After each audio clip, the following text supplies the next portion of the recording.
കൂടുതൽ വാർത്തകളും വീഡിയോകളും കാണാൻ ഈ ചാനൽ സബ്സ്ക്രൈബ് ചെയ്യുക. കൂടെ ബെൽ ബട്ടൺ അമർത്തുക.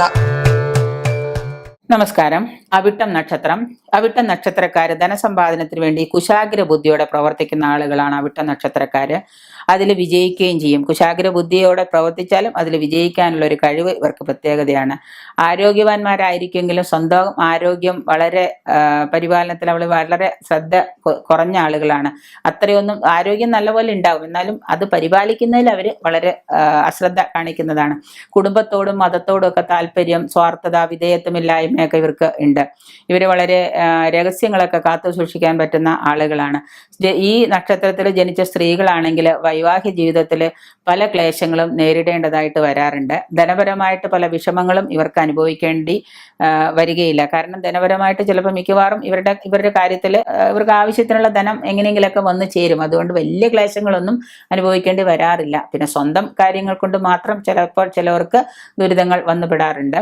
ഇവരെ പ്രതികൂല നക്ഷത്രങ്ങളായിട്ടുള്ളത് ഉത്രട്ടാതി, രേവതി, ഭരണി, അവിട്ടം, മകം, പൂരം, ഉത്രം നക്ഷത്രക്കാര് ഇവർക്ക് പ്രതികൂല നക്ഷത്രങ്ങളാണ്.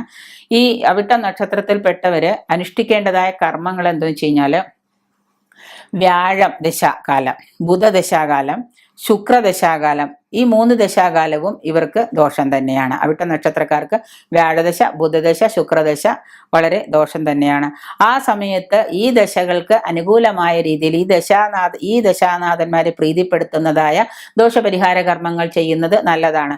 ഒന്നും വേണ്ട, ഈ ദശാകാലങ്ങളിൽ നിങ്ങളുടെ എല്ലാ മാസത്തെ പക്കപ്പിറന്നാളുകളിൽ ഈ ദശ നന്നാവാൻ വേണ്ടിയിട്ട്, ഈ സമയം നന്നാവാൻ വേണ്ടിയിട്ട് ക്ഷേത്രത്തിൽ പോയിട്ട് ദർശനം നടത്തുകയോ, അവിട്ടം, മകേരം, ചിത്തിര ദിവസങ്ങളിലെ നക്ഷത്രങ്ങൾ വരുന്ന ദിവസങ്ങളിലും നിങ്ങൾ പോയിട്ട് വഴിപാടുകൾ ചെയ്യുകയോ പൂജാ പരിഹാരങ്ങൾ ചെയ്യുകയോ, നിങ്ങളുടെ ജന്മനക്ഷത്ര ദിവസം പോയിട്ട് പുഷ്പാഞ്ജലി നടത്തുകയൊക്കെ ചെയ്താൽ മതി.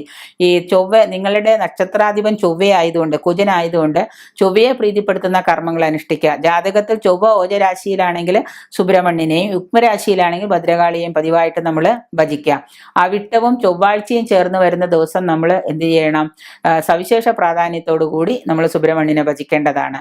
സുബ്രഹ്മണ്യനെ ഭജിക്കാൻ നിങ്ങൾക്ക് പറ്റുന്നില്ല, അടുത്തെങ്ങും അമ്പലം ഇല്ല എന്നുണ്ടെങ്കിൽ തീർച്ചയായിട്ടും ഭദ്രകാളിയെ ഭജിക്കുക. ചൊവ്വാഴ്ച ദിവസം സുബ്രഹ്മണ്യനെയോ ഭദ്രകാളിയോ ഭജിക്കുന്നത് വളരെ പ്രാധാന്യമുള്ളത് തന്നെയാണ്. സവിശേഷ പ്രാധാന്യത്തോടെ അന്നേ ദിവസം നിങ്ങൾ വ്രതം നോറ്റ് ഈ ദേവതയെ ഉപാസിക്കുന്നത്, ഭജിക്കുന്നത് വളരെ നല്ലതാണ്.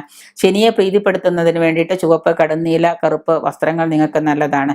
ശനിയെ പ്രീതിപ്പെടുത്താൻ വേണ്ടിയിട്ട് കടും നീല നിറത്തിലോ കറുപ്പ് നിറത്തിലുള്ള വസ്ത്രങ്ങൾ ധരിക്കുന്നത് നല്ലതാണ്.